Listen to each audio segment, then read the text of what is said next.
धारा 6 उद्देश्य, तैयारी और आचरण से जुड़े तथ्य को संबोधित करता है। इस धारा के दो प्रमुख बिंदु हैं। पहला, अगर कोई तथ्य यह दर्शाता है कि किसी व्यक्ति का कोई उद्देश्य, मोटिव था या उसने किसी घटना के लिए तैयारी, प्रिपरेशन की थी, तो वह प्रासंगिक होगा। दूसरा, यदि किसी व्यक्ति का आचरण, कंडक्ट किसी विवादित तथ्य, फैक्ट एंड इशू या प्रासंगिक तथ्य, रेलिवेंट फैक्ट से प्रभावित होता है या उसे प्रभावित करता है, तो वह आचरण भी प्रासंगिक होगा। इसको थोड़ा सरल भाषा में समझते हैं। मोटिव यानी उद्देश्य, कोई व्यक्ति किसी अपराध को क्यों करना चाहता था। प्रिपरेशन यानी तैयारी, किसी अपराध के लिए कोई व्यक्ति क्या क्या कदम उठा रहा था। और तीसरा, कंडक्ट, आचरण, अपराध के पहले या बाद में किसी व्यक्ति ने कैसा व्यवहार किया। अगर कोई तथ्य इन तीनों में से किसी से भी संबंधित है तो वह प्रासंगिक होगा और न्यायालय में स्वीकार्य होगा। अब इसका है ना, थोड़ा इजी वे में इसको स्पष्ट करते हैं। आचरण का मतलब सिर्फ व्यक्ति का व्यवहार है, न कि उसके बयान। ठीक है, लेकिन अगर बयान किसी कार्य के साथ हुआ हो और उसे स्पष्ट कर रहा हो तो वह प्रासंगिक होगा। दूसरा क्या है, अगर किसी व्यक्ति का आचरण महत्वपूर्ण है तो वह आचरण उस व्यक्ति के सामने कहे गए शब्दों, स्टेटमेंट्स से भी प्रभावित हो सकता है। इसलिए किसी व्यक्ति के सामने कही गई बात और उसके बाद उस व्यक्ति की प्रतिक्रिया भी प्रासंगिक हो सकती है। आइए उदाहरण से समझते हैं। पहला, हत्या का मामला एक लेते हैं, मर्डर केस। ए पर आरोप है कि उसने बी की हत्या की। यह तथ्य कि ए ने पहले सी की हत्या की थी और बी इस बारे में जानता था और बी ने ए को ब्लैकमेल किया, प्रासंगिक होगा। यह दिखाता है कि ए के पास बी को मारने का मोटिव था, उद्देश्य था। एक कर्ज का मामला देखते हैं। ए ने बी से पैसे उधार लिए थे। बी कहता है कि ए ने एक बॉन्ड बनाया था, लेकिन ए इससे इनकार करता है। अगर यह साबित हो जाए कि बॉन्ड बनाने के समय ए को पैसों की सख्त जरूरत थी तो यह तथ्य प्रासंगिक होगा। यह दर्शाता है कि ए ने बॉन्ड बनाने की संभावना थी। आइए तीसरा देखते हैं, एक जहर देने का मामला, पॉइजनिंग केस देखते हैं। ए पर आरोप है कि उसने बी को जहर देकर मारा।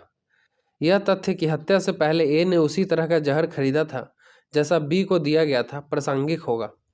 यह ए की तैयारी, प्रिपरेशन को दिखाता है। आइए एक सबूत नष्ट करने का मामला देखते हैं, टैंपरिंग विथ एविडेंस। ए पर किसी अपराध का आरोप है। अगर यह साबित हो जाए कि ए ने सबूतों को नष्ट करने की कोशिश की, झूठे गवाह खड़ा किए और गवाहों को अदालत में पेश होने से रोका, तो यह प्रासंगिक होगा। यह दिखाता है कि ए खुद को बचाने की कोशिश कर रहा था। आइए एक अपराध के बाद भाग जाना, एब्सकॉन्डिंग आफ्टर क्राइम का एक एग्जाम्पल लेते हैं। ए पर किसी अपराध का आरोप है। अगर यह साबित हो जाए कि अपराध के बाद ए छुप गया, अपराध से जुड़ी चीजों को छिपाया या अपराध से मिली संपत्ति उसके पास थी, तो यह प्रासंगिक होगा। यहाँ ए के भागने या सबूत छिपाने से अपराध की संभावना बढ़ जाती है। एक बलात्कार का मामला लेते हैं, रेप केस। ए के साथ कथित रूप से बलात्कार हुआ। अगर ए ने तुरंत किसी को इसकी शिकायत की तो वह प्रासंगिक होगा।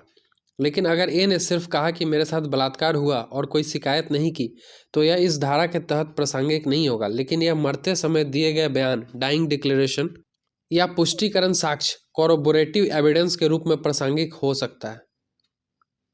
आइए एक लास्ट रॉबरी केस देखते हैं। ए ने कहा कि उसे लूट लिया गया। अगर ए ने तुरंत पुलिस या किसी अधिकृत व्यक्ति को शिकायत दर्ज कराई तो वह प्रासंगिक होगा।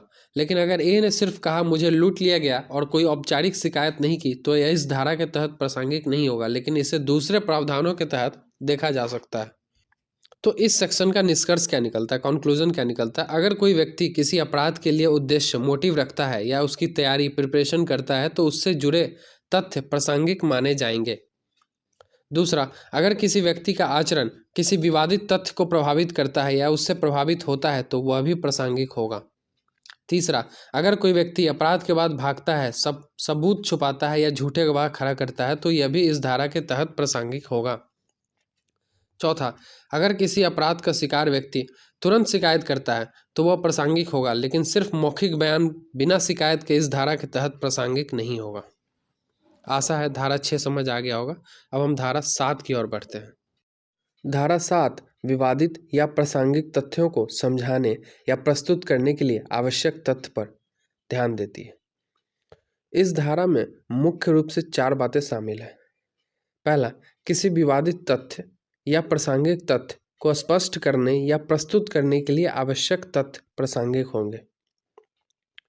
जो तथ्य किसी विवादित तथ्य या प्रासंगिक तथ्य से जुड़ी किसी धारणा इन्फरेंस का समर्थन या खंडन रिबूट करते हैं वे प्रासंगिक होंगे।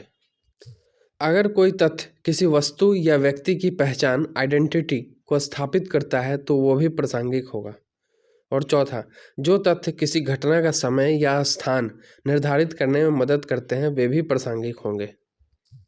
इसको संक्षेप में बताता हूँ। कोई भी तथ्य जो किसी विवादित तथ्य या प्रासंगिक तथ्य को समझाने, पहचानने या साबित करने में सहायक है उसे अदालत प्रासंगिक मान सकती है। इसको कुछ उदाहरण से समझते हैं। पहला देखते हैं, विल से जुड़ा मामला। मामला क्या है? यह प्रश्न है कि ए का दस्तावेज उसकी असली वसीयत है या नहीं। अब इसके प्रासंगिक तथ्य क्या हो सकते हैं? यह तथ्य कि ए के पास वसीयत बनाने के समय कितनी संपत्ति थी और उसका पारिवारिक संबंध कैसा था, प्रासंगिक होगा। इससे यह तय करने में मदद मिलेगी कि ए ने वसीयत बनाने की जरूरत महसूस की थी या नहीं। एक और एग्जाम्पल लेते हैं, मानहानि से जुड़ा मामला। मामला क्या? ए ने बी के खिलाफ मानहानि का मुकदमा किया जिसमें बी ने ए पर अपमानजनक आरोप लगाए। अब यहाँ प्रासंगिक तथ्य क्या होगा? जब मानहानि हुई उस समय ए और बी के बीच आपसी संबंध और उनकी स्थिति क्या थी। लेकिन अगर उनके बीच किसी और मामले को लेकर विवाद था जो इस मानहानि से जुड़ा नहीं है तो वो प्रासंगिक नहीं होगा। यदि पहले से कोई विवाद था और उसी कारण से बी ने ए के खिलाफ अपमानजनक बयान दिए तो वो विवाद प्रासंगिक हो सकता है। ठीक है, इस 2 एग्जाम्पल से आशा है समझ आ गया होगा। तो बेसिकली जो है ना, इसका जो निष्कर्ष निकलता है वो है कि किसी भी विवादित या प्रासंगिक तथ्य को समझाने, उसकी पहचान साबित करने, समय या स्थान तय करने या उसके समर्थन या खंडन के लिए आवश्यक तथ्य भी प्रासंगिक होंगे। अगर किसी अपराधी ने अपराध के बाद कोई ऐसा कार्य किया जिससे अपराध का संदेह बढ़ता है तो उसके कार्य को स्पष्ट करने वाला कोई भी तथ्य इस धारा के तहत प्रासंगिक होगा। किसी भी अनुबंध, अपराध या कानूनी विवाद में संबंधित पक्षों के बीच संबंध और उनके पूर्व के व्यवहार को समझाने वाले तथ्य भी इस धारा के तहत प्रासंगिक होंगे। किसी भी दस्तावेज की वैधता तय करने के लिए उस समय की परिस्थितियां, व्यक्ति की संपत्ति और पारिवारिक स्थिति भी प्रासंगिक हो सकती है। आशा है ये धारा भी क्लियर होगा। अब हम बढ़ते हैं आगे। बीएसए 2023 की धारा 8 साजिशकर्ताओं द्वारा सामान्य उद्देश्य से किए गए कथन या कार्य की बात करता है। यह धारा उन परिस्थितियों को स्पष्ट करती है जहां 2 या अधिक व्यक्तियों ने मिलकर किसी अपराध या गलत कार्य की साजिश रची है। आइए इस धारा को हम समझते हैं।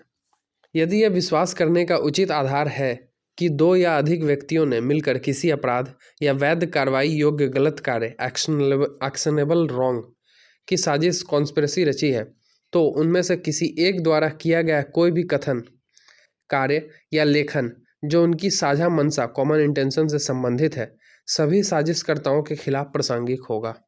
किसी एक के द्वारा भी दिया गया कोई कथन या किया गया कोई कार्य या लेखन रिटन जो उनकी कॉमन इंटेंशन से संबंधित है, तो सभी साजिशकर्ताओं के खिलाफ उसको प्रासंगिक माना जाएगा। यह प्रासंगिकता तब शुरू होती है जब साजिश का पहला विचार, इंटेंशन उनमें से किसी एक के मन में भी आता है। इस धारा का उद्देश्य 2 बातों को साबित करना है। पहला, साजिश के अस्तित्व, एग्जिस्टेंस ऑफ कॉन्स्पिरेसी को सिद्ध करना है। दूसरा, यह दिखाना कि साजिश में शामिल प्रत्येक व्यक्ति इसका भागीदार था। संक्षेप में, यदि किसी साजिश कॉन्स्पिरेसी में शामिल कोई भी व्यक्ति किसी भी समय कोई बयान देता है, कुछ करता है या कुछ लिखता है तो वह अन्य साजिशकर्ताओं के खिलाफ भी प्रासंगिक होगा। उदाहरण से समझते हैं। एक हत्या की साजिश का मामला है। मामला क्या है? ए, बी, सी और डी एक मंत्री की हत्या की साजिश रचते हैं। अब इसके प्रासंगिक तथ्य क्या होंगे? अगर बी हत्या से पहले एक दोस्त को बताता है कि वे मंत्री की हत्या की योजना बना रहे हैं तो यह बयान सभी साजिशकर्ताओं ए, सी, डी के खिलाफ भी प्रासंगिक होगा। भले ही ए, सी और डी उस समय मौजूद न हो, फिर भी बी का बयान उनके खिलाफ इस्तेमाल किया जा सकता है। अब एक और एग्जाम्पल देखते हैं, बैंक धोखाधड़ी का मामला। एक्स, वाई और जेड मिलकर एक बैंक से फर्जी दस्तावेजों के आधार पर लोन लेने की साजिश करते हैं। अब इसमें प्रासंगिक तथ्य क्या होंगे? अगर जेड ने बैंक को फर्जी दस्तावेज सौंपे और बाद में एक्स ने किसी अन्य व्यक्ति से कहा कि हमारा प्लान सफल हो गया, तो यह बयान भी वाई और जेड के खिलाफ प्रासंगिक होगा, क्योंकि यह बयान कॉमन इंटेंशन को साबित करता है और दिखाता है कि सभी इसमें शामिल थे। ठीक है, तो बेसिकली इसके जो महत्वपूर्ण इंपॉर्टेंट पॉइंट्स हैं वो हैं कि पहला, साजिश का प्रमाण, प्रूफ ऑफ कॉन्स्पिरेसी। साजिश का अस्तित्व साबित करने के लिए किसी भी साजिशकर्ता द्वारा दिया गया कोई बयान, किया गया कोई कार्य या लिखा गया कोई दस्तावेज प्रासंगिक होगा। यह जरूरी नहीं है कि हर साजिशकर्ता उस कार्य को करने के समय उपस्थित हो। दूसरा, टाइमलाइन ऑफ कॉन्स्पिरेसी, साजिश की समय सीमा। जब किसी एक व्यक्ति के मन में साजिश का पहला विचार आता है, तभी से यह धारा लागू हो जाती है। यदि किसी व्यक्ति ने साजिश के बाद में प्रवेश किया, तो उसके बाद के बयान और कार्य इस धारा के अंतर्गत आएंगे। तीसरा, साजिशकर्ताओं के खिलाफ साक्ष्य, एविडेंस अगेंस्ट को कॉन्स्पिरेटर्स।